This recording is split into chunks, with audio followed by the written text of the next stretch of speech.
Rowan Ford was born on April 11, 1998, in San Diego, California.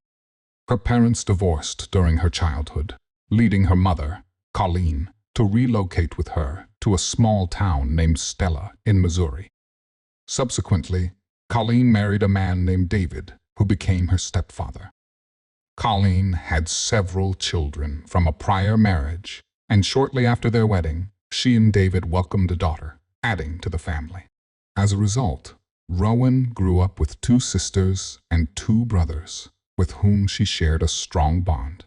She frequently engaged in outdoor activities, such as riding her bike around town, swimming, and pursuing her love for drawing.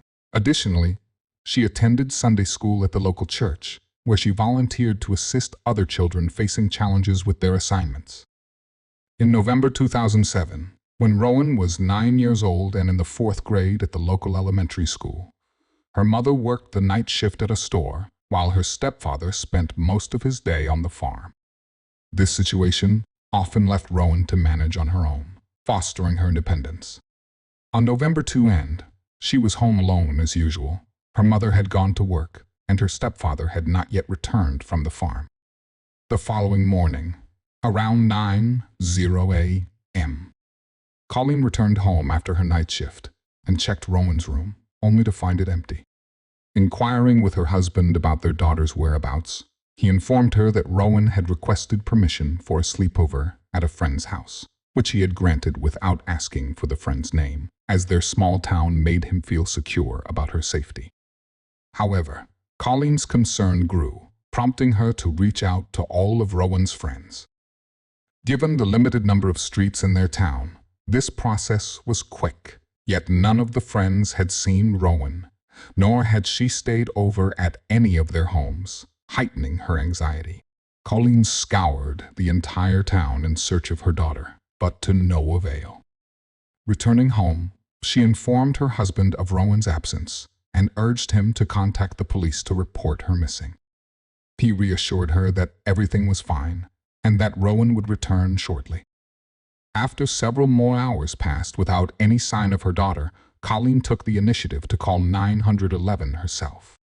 The local sheriff promptly organized a search operation and visited their home to speak with David, the last person to see Rowan before her disappearance.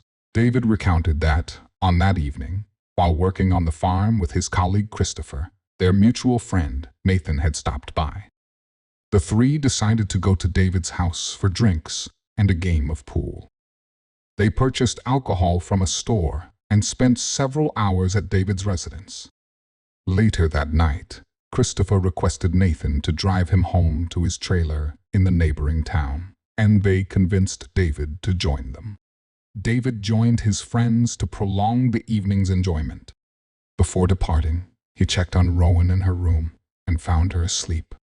He then left with his companions, who made a stop at the store to purchase additional alcohol before heading to Christopher's trailer.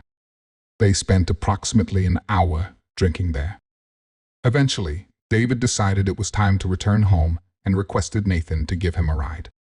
Nathan consented but opted for the back roads rather than the main highway, as David was quite inebriated and wished to avoid any potential encounters with law enforcement. After dropping David off, Nathan drove home while David went directly to bed. Not long after, he was awakened by Rowan, who inquired if she could spend the night at a friend's house. Without much consideration, he agreed and quickly fell back asleep. Police approached the situation with a degree of skepticism, particularly puzzled by the fact that a 9-year-old girl would choose to visit a friend's house in the middle of the night, and that her stepfather permitted it without asking for details about which friend she intended to visit. The sheriff began to suspect that David might be concealing information or could be directly involved in Rowan's disappearance, although he lacked concrete evidence to substantiate this theory. The police conducted a search of the town and its vicinity until late at night, with local residents joining the effort as they were familiar with Rowan's family and were eager to assist. The population of Stella was only around 150, so news of her disappearance spread rapidly throughout the county. The community was accustomed to allowing their children to play outside without concern, as nothing untoward had ever occurred in such a tranquil area. However, with Rowan's sudden and unexplained disappearance, anxiety began to permeate the once peaceful town. The residents of Stella experienced a day of intense anxiety as they were unable to locate her. The initial day of the search yielded no results. On November 4, law enforcement officials traveled to a nearby town to interview Christopher, who fully supported David's account. However, Christopher revealed that he had not been in contact with his friend since that evening and had only recently learned of Rowan's disappearance. The police broadened their search efforts, enlisting additional volunteers, yet they still could not locate Rowan or any leads regarding her whereabouts.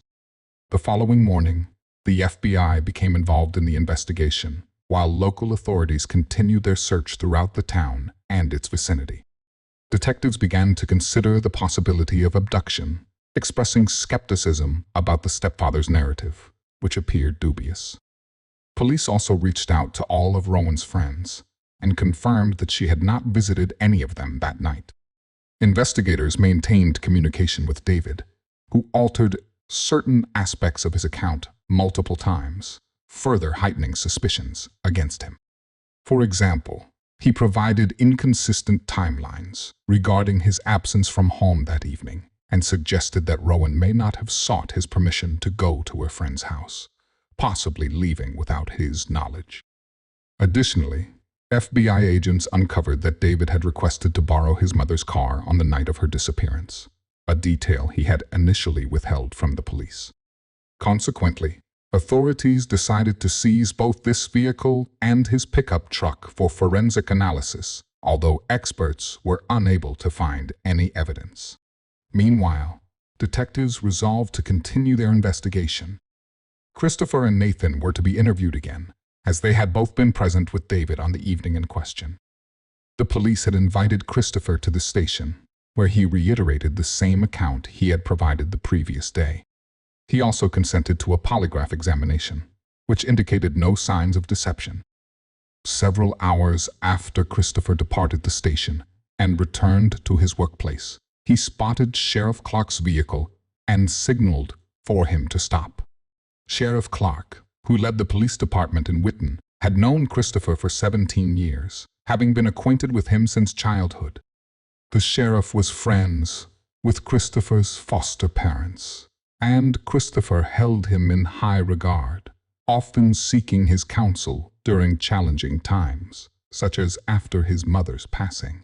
As Sheriff Clark approached, they engaged in a discussion regarding Rowan's disappearance. Although the sheriff was aware of the case, he had not been directly involved, as the search efforts were being managed by the Stella Department. During their conversation, Sheriff Clark observed that Christopher's demeanor was somewhat unusual, leading him to suspect that Christopher might be concealing vital information. Given the gravity of Rowan's situation and the uncertainty surrounding her fate, Clark resolved to communicate his suspicions to the FBI. He reached out to the agents, expressing his concerns that Christopher might be withholding crucial details that could implicate Rowan's stepfather in her disappearance. It was possible that the stepfather had pressured Christopher to alter certain aspects of his account from that evening, leaving Christopher apprehensive about being implicated as an accomplice should he reveal the truth. Sheriff Clark duly informed the FBI agents of his observations. Christopher maintained a close and trusting relationship with David, which led him to offer assistance in persuading him to speak that evening. Concurrently, Christopher visited Colleen's residence to inquire about any updates regarding the search. Around the same time, FBI agents arrived to question Rowan's mother once more.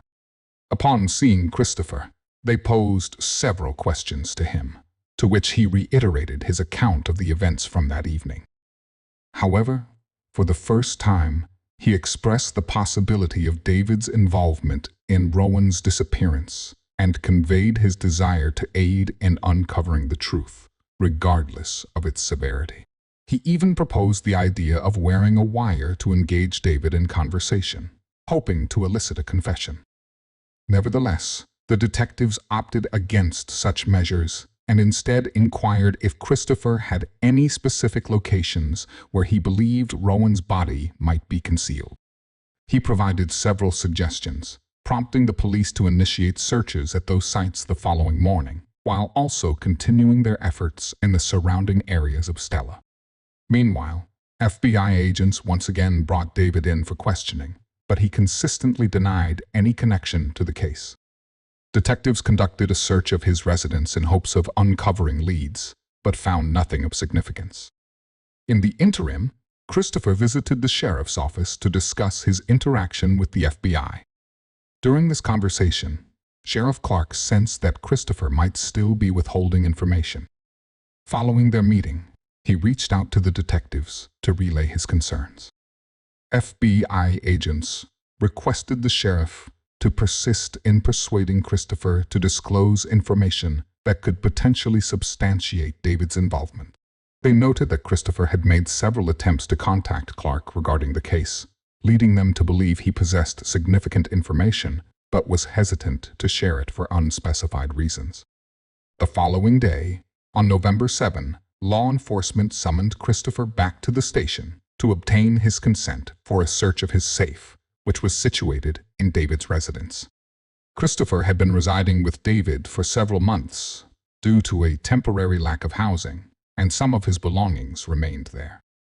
He granted permission for the search and also allowed the police to inspect his trailer and vehicle. Additionally, he voluntarily provided a DNA sample and agreed to respond to the detectives' inquiries. During the questioning about that evening, the detectives once again sought to confirm David's account. However, Christopher unexpectedly acknowledged that his friend's narrative was not entirely accurate. As investigators pressed him for the truth, the mounting pressure caused Christopher to become increasingly agitated. He expressed that if the police intended to treat him as a suspect and insinuate his involvement in Rowan's disappearance, he would cease the conversation. Consequently, the detectives concluded the interrogation, and Christopher departed from the station. Later that evening, he approached Sheriff Clark to express his grievances, stating that the detectives had treated him unjustly. The suspect indicated that he might require legal representation. In response, the sheriff acknowledged this right, but urged him to recognize that the police were diligently working to locate Rowan. Christopher then declared that he would cease communication with them and would only converse with Clark if he had further information to share. The sheriff persisted in encouraging Christopher to divulge all he knew, and at one point, Christopher became emotional, expressing his enduring love for Rowan and his assurance that he would never harm her. During his time living in David's house, he formed a strong bond with Rowan and the other children, who began to regard him as a family member, even referring to him as Uncle Christopher. The sheriff sensed that Christopher was on the verge of revealing critical information. However, just as he was about to speak, an individual arrived at the police station, diverting Sheriff Clark's attention momentarily. Consequently, Christopher exited the office without disclosing his intended revelations. Sheriff Clark subsequently contacted the FBI to relay the details of this conversation, noting that Christopher was nearly ready to share everything he knew, but warned that excessive pressure might lead him to withdraw and seek legal counsel. Clark recommended allowing Christopher some time to reflect, a suggestion that the detectives concurred with. The search for Rowan persisted the following day, yielding no results until a significant development occurred on November 9, 1 week after her disappearance. Search teams arrived at a secluded area near a town named Powell, located 10 miles from Stella, where they uncovered a substantial pit amidst the fields and trees. Upon investigation, authorities discovered Rowan's body hidden beneath leaves and debris. She was found without any clothing below the waist, save for a single sock. Medical professionals identified signs of strangulation and confirmed that she had been sexually assaulted shortly after the body was located. Following this discovery, FBI agents reached out to Sheriff Clark, requesting that he re-interview Christopher in hopes that he would disclose more information. Sheriff Clark learned that earlier that morning, Christopher had visited the station in his absence, urgently seeking to speak with him. The sheriff then embarked on a search for Christopher, checking various locations where he might be, but to no avail. The situation persisted until Christopher eventually contacted Clark himself, appearing visibly distressed and inquiring whether he was under surveillance. He explained that after learning of Rowan's body being found, he had been driving around town to gather his thoughts when he noticed a gray car following him. Sheriff Clark assured him that he was unaware of any surveillance and proposed a face-to-face meeting. When they convened, Christopher exhibited signs of anxiety and voiced his fears for his safety, expressing concern that he might be implicated in Rowan's murder and that someone could seek retribution against him. Sheriff Clark took him to the station, emphasizing that, with the case now classified as a homicide, it was imperative for Christopher to disclose all he knew. Overcome with emotion, Christopher began to cry, and the sheriff urged him to recount what David had done to Rowan. In response, Christopher hesitated, stating that there were too many individuals present at the police station, and he was reluctant to share. To address the matter, he proposed relocating to a more secluded area and pointed out a small bridge situated a few miles from their town. Clark consented, and they proceeded to drive there together. Upon exiting the vehicle, Christopher unexpectedly raised his hands and suggested that the sheriff should handcuff him. The sheriff, taken aback, responded that such action was unnecessary. However, Christopher insisted that after he shared his account, it would be required. He then began recounting his narrative. Christopher reiterated the initial segment of the story he had previously conveyed to the police, detailing how he, along with Nathan and David, had gone to his trailer to continue drinking. Eventually, his friends decided to return home, and David requested a ride from Nathan.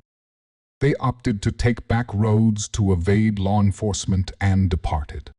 It was at this juncture that Christopher divulged information that profoundly shocked the sheriff. He alleged that he had intentions to sexually assault Rowan and quickly devised a plan, knowing his friends would take considerable time traveling through the fields. He drove directly to David's house via the main highway, entered Rowan's room, and carried her to his car, ensuring she remained asleep. Subsequently, he transported her to his trailer, where he assaulted her. According to his account, she only regained consciousness at that moment and attempted to resist, but was unable to escape. Christopher refrained from turning on the lights or speaking to her, as he did not want Rowan to identify him. After committing the crime, he intended to return her home and leave, but events did not unfold as he had anticipated. As he carried Rowan out of the trailer, the bright moonlight illuminated the scene, and she became aware of her surroundings. Christopher's face reflected panic as he seized a rope and strangled her. After her death, he loaded her body into the car, contemplating his next steps. Initially, he considered disposing of her from the bridge where he had once stood with Sheriff Clark. However, Christopher quickly realized that her body would likely be discovered too soon. He then got behind the wheel and drove around the county, weighing alternative options. Soon, he recalled a large pit located near a neighboring town and made his way there. He discarded the body into the pit and attempted to conceal it with branches, but the pit's size caused the debris to collapse. Upon returning to the trailer, he noticed traces of Rowan's blood on his clothes and mattress. Christopher understood he needed to dispose of her pants, underwear, and the rope used in the murder. He gathered these items and placed them in a large barrel, intending to incinerate them. However, he quickly recognized that such a fire would draw unwanted attention, so he dragged the barrel into the shed, closed the door, and ignited the fire. Meanwhile, Sheriff Clark was taken aback by this revelation. He had long believed that David was the perpetrator and that Christopher was merely withholding information. It was difficult for him to accept that a man he had known for nearly 2 decades could commit such an act of brutality. Although Christopher had 3 young children, whom he did not live with following his divorce, he had always appeared to be a decent individual in Clark's eyes. The truth, however, proved to be far more disturbing. After concluding his account, Christopher consented to voluntarily accompany the authorities. The sheriff did not place him in handcuffs until their arrival, at which point the man reiterated his confession to the FBI agents. He was subsequently arrested on murder charges. Christopher also provided a voluntary consent to search his trailer and vehicle. Concluding his confession, he expressed remorse for his actions, stating that he wept like a child throughout the following day. The detectives promptly approached David to inform him of Christopher's confession. Given David's peculiar behavior and inconsistent statements, they suspected he might be shielding his friend. However, the situation took an even more astonishing turn when David was brought in for questioning. He abruptly altered his account of events, claiming that upon returning home and discovering Rowan missing from her room, he suspected Christopher had taken her. He then took his mother's car and drove to Christopher's trailer. Upon entering, he found the girl on the bed with Christopher leaning over her. Instead of rescuing Rowan, David chose to participate in the assault, subsequently aiding his friend in killing her and disposing of the body. David stated that during the incident, his mind went blank and he could recall nothing from that night. For several days, the detectives, taken aback by this unexpected development, returned to Christopher to verify David's claims. However, Christopher maintained that his friend had no involvement and that the events unfolded as he had previously described. This left the detectives further perplexed, although Christopher's account was consistent with the evidence, as medical experts confirmed that the victim had been strangled with a thin object. During a search of the trailer, law enforcement discovered a barrel containing ashes in the suspect's vehicle, along with hair that matched Rowan's. Despite the ongoing investigation, authorities struggled to ascertain which individual's account of events was accurate, as both men made self-incriminating statements. Consequently, David was also taken into custody, and the cases proceeded to court. During the trial, Christopher submitted a motion to exclude all his statements from the evidence, arguing that he was not informed they could be used against him and that his rights had been violated. However, the judge rejected this motion, determining that all his discussions with investigators were entirely voluntary. Christopher also attempted to present mitigating circumstances, highlighting his troubled upbringing, which involved frequent transitions between biological and foster parents, significantly affecting his development. He brought in an expert who suggested he exhibited signs of developmental issues, but this did not prevent him from receiving a sentence. In 2012, 5 years after the murder, he was sentenced to death. His attempts to appeal the sentence were unsuccessful. In contrast, David's situation was more complex. He confessed to assaulting and killing Rowan, but his account conflicted with Christopher's statements. If the prosecution chose to charge David with murder, it could potentially result in the overturning of Christopher's sentence, allowing David to evade responsibility.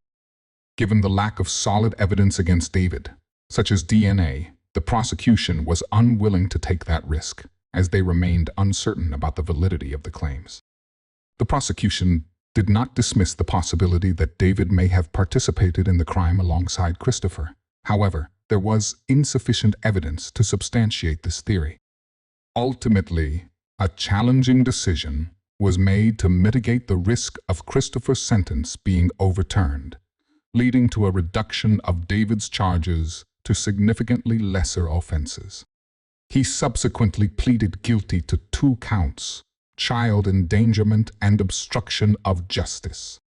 As a result, he received a sentence of 11 years in prison, with a minimum of 5 years to be served. This sentence sparked considerable outrage, as many believed that if David was indeed complicit in the murder, His punishment was grossly inadequate compared to the gravity of the crime. At this point, there is little that can be done, and it is improbable that he will face trial again for this matter. Meanwhile, Christopher remains incarcerated, awaiting execution. Given that decades can often elapse between sentencing and execution, there are no assurances that the death penalty will be enforced. It is quite possible that he may spend the remainder of his life in prison. We invite you to share your thoughts on this case in the comments section, and please remember to like and subscribe. Thank you for watching.